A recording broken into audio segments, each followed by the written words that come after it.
Now, India seems to have gotten its Christmas gift a little early. The rupee is on an upward surge, but the currency being on course for its best quarter since the year 2017. The rally is expected to run well into the new year. During most of this year, elevated fuel costs and a strong dollar combined to make the rupee Asia's worst performing currency. But now, a slump in crude oil prices and a slowdown in the pace of a monetary tightening by the US Federal Reserve mean that the rupee may resume its winning ways in the year 2019.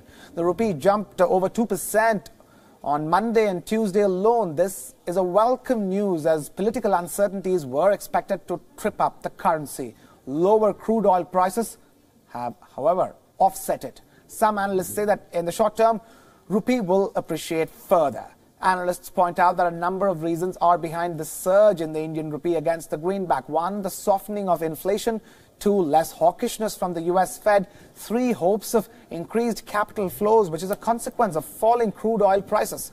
The recent surge is quite significant because rupee was heading towards its worst year since the year 2013 until the appreciation in the last few days. However, the rupee weakened 24 paise against the dollar today, but that was in response to the US Federal Reserve's decision to hike its benchmark interest rates by 25 percentage points. However, that rate hike is not expected to hurt the rupee much as the Federal Reserve lowered its projection for future rate hikes. It's not only the US Central Bank's decision that is aiding the rupee. Reserve Bank of India, the Indian Central Bank, has decided to increase liquidity infusion by 10,000 crore rupees this month. The liquidity infusion by RBI will be 50,000 crore rupees.